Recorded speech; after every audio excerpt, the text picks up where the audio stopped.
ಎಲ್ಲರಿಗೂ ನಮಸ್ಕಾರ. Welcome back to ಮೇಘನಾ Manoj Gowda YouTube channel. So ನಾನು ಈ ವರ್ಷದ ಹೊಸದರ್ಕುಗೆ ಪೆಪ್ಪರ್ ಚಿಕನ್ ಫ್ರೈ ಮಾಡಿದ್ದೆ. ಸೊ ಅದನ್ನು ಸ್ವಲ್ಪ ನಾನು ಗ್ರೇವಿ ಟೈಪೇ ಮಾಡ್ಕೊಂಡಿದ್ದೆ. ಟೇಸ್ಟ್ ಮಾತ್ರ ನಿಜವಾಗ್ಲೂ ತುಂಬ ಚೆನ್ನಾಗಿತ್ತು. ನಂಗೆ ತುಂಬ ಇಷ್ಟ ಆಯಿತು. ಸೊ ಈ ಒಂದು ಪೆಪ್ಪರ್ ಚಿಕನ್ನ ನಾನು ಹೆಂಗೆ ಮಾಡಿದೆ ಅಂತ ನೋಡೋಣ ಬನ್ನಿ. ಫಸ್ಟು ನಾನು ಸ್ಟವ್ ಅಂಟಿಸಿ ಅದನ್ನು ಲೋ ಫ್ಲೇಮಲ್ಲಿ ಇಟ್ಕೊಂಡು ಅದ್ರ ಮೇಲೊಂದು ಬಾಣಲಿ ಇಟ್ಕೊಂಡೆ. ಬಾಣಲಿ ಪ್ರೀ ಹೀಟ್ ಆಗೋದಕ್ಕೆ ಬಿಟ್ಟಿದ್ದು. ಪ್ರೀ ಹೀಟ್ ಆದಮೇಲೆ ನಾನಿವಾಗ ಇದೇ ಬಾಣಲಿಗೆ ಒಂದು 4 ಟೇಬಲ್ ಸ್ಪೂನಷ್ಟು ಎಣ್ಣೆ ಹಾಕ್ಕೋತಾ ಇದ್ದೀನಿ. ಸೊ ಎಣ್ಣೆ ಹಾಕೊಂಡ್ಮೇಲೆ ಬಾಣಲಿಗೆ ಎಣ್ಣೆನ ಕಾಯೋದಿಕ್ಕೆ ಬಿಟ್ಟು ಎಣ್ಣೆ ಕಾದ್ಮೇಲೆ ನಾನಿಲ್ಲಿ ಒಂದು ಅರ್ಧ ಟೇಬಲ್ ಸ್ಪೂನಷ್ಟು ಜೀರಿಗೆ, ಒಂದು 15 ಕರಿಬೇವಿನ ಎಲೆಗಳು, ಅದ್ರ ಜೊತೆಗೆ ಒಂದು ದಪ್ಪ ಸೈಜಾದ ಈರುಳ್ಳಿನ ನಾನು ಉದ್ದುದ್ದಾಗಿ ಕಟ್ ಮಾಡಿಕೊಂಡು ಇವಾಗ ಎಣ್ಣೆಗೆ ಹಾಕೋತಾ ಇದ್ದೀನಿ. ಸೊ ಈ ಥರ ಎಣ್ಣೆಗೆ ಈರುಳ್ಳಿನ ಹಾಕೊಂಡ್ಮೇಲೆ ಒಂದು 8ರಿಂದ 9 ಹಸಿರು ಮೆಣಸಿನ್ಕಾಯಿನ ಉದ್ದುದ್ದಾಗಿ ಕಟ್ ಮಾಡಿ ಇಟ್ಕೊಂಡಿದ್ದೆ, ಅದನ್ನು ಕೂಡ ಹಾಕ್ಕೊಂಡು ಈ ಒಂದು ಈರುಳ್ಳಿ ಎಣ್ಣೆಯಲ್ಲಿ ಲೈಟ್ ಗೋಲ್ಡನ್ ಕಲರ್ ಬರೋವರೆಗೂ ಫ್ರೈ ಮಾಡ್ಕೋಬೇಕಾಗುತ್ತೆ. ಸೊ ಇದನ್ನ ನಾನು ಲೋ ಫ್ಲೇಮಲ್ಲೇ ಈ ಎಲ್ಲ ಒಂದು ಇಂಗ್ರೀಡಿಯೆಂಟ್ಸ್ನ ಫ್ರೈ ಮಾಡ್ಕೋತಾ ಇರೋದು.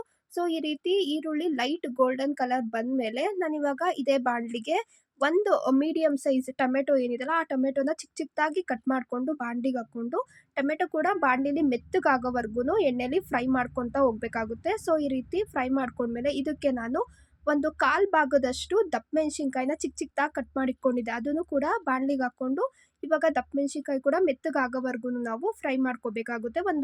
ಒಂದು ನಿಮಿಷದಲ್ಲೆಲ್ಲ ಈ ಒಂದು ದಪ್ಪ ಮೆಣಸಿನ್ಕಾಯಿ ನೀಟಾಗಿ ಫ್ರೈ ಆಗುತ್ತೆ ಎಣ್ಣೆಯಲ್ಲಿ. ಸೊ ಅಲ್ಲಿವರೆಗೂ ಫ್ರೈ ಮಾಡ್ಕೋಬೇಕಾಗುತ್ತೆ. ಈ ರೀತಿ 1 ನಿಮಿಷದವರೆಗೂ ಫ್ರೈ ಮಾಡ್ಕೊಂಡ್ಮೇಲೆ ನಾನಿವಾಗ ಇದಕ್ಕೇನೆ ರುಚಿಗೆ ತಕ್ಕಷ್ಟು ಉಪ್ಪನ್ನ ಕೂಡ ಹಾಕ್ಕೊತಾ ಹೋಗ್ತೀನಿ.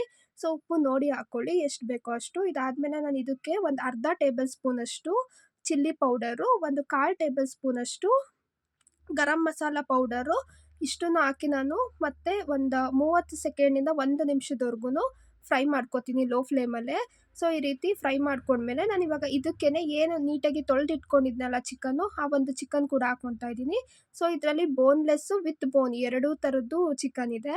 ಸೊ ಈ ರೀತಿ ಚಿಕನ್ ಹಾಕೊಂಡ್ಮೇಲೆ ನೀಟಾಗಿ ಒಂದ್ಸರಿ ಎಲ್ಲಾನು ಮಿಕ್ಸ್ ಮಾಡಿಕೊಂಡು ನಾನಿವಾಗ ಇದಕ್ಕೇನೆ ಒಂದು 2 ಟೇಬಲ್ ಸ್ಪೂನಷ್ಟು ಪೆಪ್ಪರ್ ಪೌಡರ್ ಹಾಕ್ಕೊತಾ ಹೋಗ್ತೀನಿ. ಸೊ ನೀವು ನೋಡಿ ನಿಮಗೆ ಜಾಸ್ತಿ ಪೆಪ್ಪರ್ ಪೌಡರ್ ಬೇಕು ಅಂದರೆ ಜಾಸ್ತಿ ಹಾಕ್ಕೋಬೋದು, ಜಾಸ್ತಿ ಅಂದರೆ ಒಂದು 2.5 ಸ್ಪೂನ್ ಹಾಕ್ಕೋಬೋದು.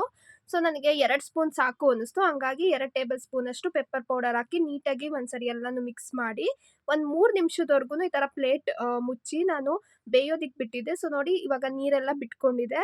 ಸೊ ಇವಾಗ ಇದು ಸ್ವಲ್ಪ ಬೆಂದಿದೆ ಅಂತ ಇವಾಗಲೇ ಇದಕ್ಕೇನೆ ನಾನಿವಾಗ ಒಂದು ಟೇಬಲ್ ಸ್ಪೂನಷ್ಟು ಕಾರ್ನ್‌ಫ್ಲೋರ್‌ನ ಹಾಕ್ಕೊಂಡು ಅದಕ್ಕೆ ಸ್ವಲ್ಪ ನೀರು ಹಾಕ್ಕೊಂಡು ಇವಾಗ ಅದೇ ಒಂದು ಚಿಕನ್ನಿಗೆ ಹಾಕ್ಕೊತಾ ಹೋಗ್ತೀನಿ. ಸೊ ಇದೇಂತಕ್ಕೆ ಹಾಕ್ಕೊಳ್ಳೋದು ಅಂದರೆ ಸ್ವಲ್ಪ ಗ್ರೇವಿ ಥರ ನಮಗೆ ಆಗಲಿ, ಬರೀ ಪೆಪ್ಪರ್ ಫ್ರೈ ಥರ ಬೇಡ, ಗ್ರೇವಿ ಥರ ಬೇಕು ಅನ್ನೋರು ಈ ರೀತಿ ನೀವು ಆ್ಯಡ್ ಮಾಡ್ಕೊತಾ ಹೋಗ್ಬೋದು. ಇದ್ರ ಜೊತೆ ನಾನು ಇದಕ್ಕೇನೆ 1 ಟೇಬಲ್ ಸ್ಪೂನಷ್ಟು ಸೋಯಾ ಸಾಸ್ ಕೂಡ ಹಾಕ್ಕೊತಾ ಹೋಗ್ತಾ ಇದ್ದೀನಿ. ಸೋಯಾ ಸಾಸ್ ಹಾಕ್ಕೊಂಡ್ಮೇಲೆ ನೀಟಾಗಿ ಒಂದ್ಸರಿ ನಾವು ಮಿಕ್ಸ್ ಮಾಡ್ಕೊಬೇಕಾಗುತ್ತೆ. ಸೊ ಈ ರೀತಿ ನೀಟಾಗಿ ಎಲ್ಲಾನು ಮಿಕ್ಸ್ ಮಾಡ್ಕೊಂಡ್ಮೇಲೆ ನಾನಿವಾಗ ಇದಕ್ಕೇನೆ ಒಂದು ಇಡಿಯಷ್ಟು ಕೊತ್ತಂಬರಿನ ಚಿಕ್ಕ ಚಿಕ್ಕದಾಗಿ ಕಟ್ ಮಾಡಿಟ್ಕೊಂಡಿದ್ದೆ, ಆ ಒಂದು ಕೊತ್ತಂಬರಿ ಕೂಡ ಹಾಕ್ಕೊಂಡು ನೀಟಾಗಿ ಒಂದ್ಸರಿ ಮಿಕ್ಸ್ ಮಾಡ್ಕೊತೀನಿ. ಸೊ ಈ ರೀತಿ ಎಲ್ಲಾನು ಒಂದ್ಸರಿ ಮಿಕ್ಸ್ ಮಾಡ್ಕೊಂಡ್ಮೇಲೆ ನಾನಿವಾಗ ಮತ್ತೆ ಏನು ಒಂದು ಪ್ಲೇಟ್ ತಗೊಂಡಿದ್ನಲ್ಲ ಆ ಪ್ಲೇಟ್‌ನ ಮುಚ್ಚಿ ಇಲ್ಲ ಅಂದರೂ ಒಂದು 6ರಿಂದ 7 ನಿಮಿಷದವರೆಗೂ ಲೋ ಫ್ಲೇಮಲ್ಲೇ ನಾನು ಬೇಯಿಸ್ಕೊತೀನಿ. ಸೊ ಈ ಥರ ಬೇಯಿಸ್ಕೊಂಡ್ಮೇಲೆ ಒಂದು 6ರಿಂದ 7 ನಿಮಿಷ ಆದಮೇಲೆ ಈ ರೀತಿ ನೀಟಾಗಿ ಚಿಕನ್ ಬೆಂದಿರುತ್ತೆ. ಸೊ ನೀವು ಇದನ್ನು ಬೇರೆ ಒಂದು ಪಾತ್ರೆಗೆ ಸರ್ವ್ ಮಾಡ್ಬೋದು. ಸೊ ನೋಡಿದ್ರಲ್ಲ ಯಾವ ರೀತಿ ಮಾಡಿದೆ ನಾನು ಈ ಒಂದು ಪೆಪ್ಪರ್ ಚಿಕನ್ನ ಅಂತ. ನಿಮ್ಗೆ ಏನಾದರೂ ಇನ್ ಕೇಸ್ ಗ್ರೇವಿ ಥರ ಬೇಡ ಅನ್ನೋದಾದರೆ ನಾನೇನು ಕಾರ್ನ್‌ಫ್ಲೋರ್‌ಗೆ ನೀರು ಮಿಕ್ಸ್ ಮಾಡ್ಕೊಂಡು ಆ್ಯಡ್ ಮಾಡ್ಕೊಂಡಲ್ಲ ಚಿಕನ್ಗೆ, ಆ ರೀತಿ ಆ್ಯಡ್ ಮಾಡ್ಕೊಳ್ಳೋ ಅಗತ್ಯ ಇರಲ್ಲ. ಜಸ್ಟ್ ಹಂಗೆ ಫ್ರೈ ಮಾಡಿಕೊಂಡ್ರೆ ಸಾಕಾಗುತ್ತೆ. ಸೊ ನಾನು ಈ ಒಂದು ಪೆಪ್ಪರ್ ಚಿಕನ್ ಅಲ್ಲದೇನೆ ನೆನ್ನೆ ನಾನು ಮೊಟ್ಟೆ ಪಪ್ಸ್ ಕೂಡ ಮಾಡಿದ್ದೆ ಮನೇಲೇ ವಿತೌಟ್ ಓವನ್ ಮಾಡಿದ್ದು. ನಿಜವಾಗ್ಲೂ ಸಕ್ಕತ್ತಾಗಿ ಬಂದಿತ್ತು, ಕ್ರಿಸ್ಪಿ ಆಗಿತ್ತು, ಬೇಕ್ರಿಲಿ ಹೆಂಗಿರುತ್ತಲ್ಲ ಹಾಗೆ ಬಂದಿತ್ತು. ಸೊ ನಾನು ಈ ಒಂದು ರೆಸಿಪಿನ ನಿಮಗೆ ನೆಕ್ಸ್ಟ್ ಟೈಮು ತೋರಿಸ್ತೀನಿ.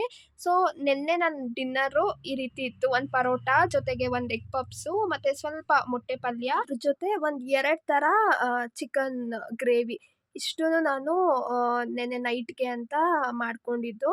ಸೊ ಒಂದು ಗ್ರೀನ್ ಕಲರ್ ಗ್ರೇವಿ ಏನಿದೆಯಲ್ಲ ಅದು ನಮ್ಮ ದೊಡ್ಡಮ್ಮವ್ರು ಕೊಟ್ಟಿದ್ದು. ಸೊ ಇನ್ನು ಮಿಕ್ಕಿದ್ದೆಲ್ಲ ನಾನೇ ಮಾಡಿದ್ದು ನೆನ್ನೆ ಹೊಸ್ದಡ್ಕುಗೆ ಅಂತ. ಸೊ ಎಸ್, ಇದಾಗಿತ್ತು ನನ್ನ ಇವತ್ತಿನ ಈ ಒಂದು ವ್ಲಾಗು. ನಿಮಗೆಲ್ಲ ಇಷ್ಟ ಆಗಿದೆ ಅಂತ ಅನ್ಕೊತೀನಿ. ಇನ್ನೂ ಯಾರೆಲ್ಲ ನನ್ನ ಚಾನಲ್ಗೆ ಸಬ್ಸ್ಕ್ರೈಬ್ ಆಗಿಲ್ವೋ ದಯವಿಟ್ಟು ಮೇಘನಾ ಮನೋಜ್ ಗೌಡ ಯೂಟ್ಯೂಬ್ ಚಾನಲ್ಗೆ ಸಬ್ಸ್ಕ್ರೈಬ್ ಮಾಡ್ಕೊಳ್ಳಿ. ನಾನು ಪ್ರತಿ ಒಂದು ವೀಡಿಯೋನು ಕಂಪ್ಲೀಟಾಗಿ ವ್ಯೂ ಮಾಡಿ, ನಾನು ಪ್ರತಿ ಒಂದು ವೀಡಿಯೋಗೂ ಲೈಕು ಶೇರು ಕಮೆಂಟ್ ಮಾಡಿ ಅಂತ ಹೇಳ್ತಾ ಇವತ್ತಿನ ಈ ಒಂದು ವ್ಲಾಗ್ನ ನಾನು ಇಲ್ಲೇ ಮುಗಿಸ್ತಾ ಇದ್ದೀನಿ. Thank you so much for watching my video.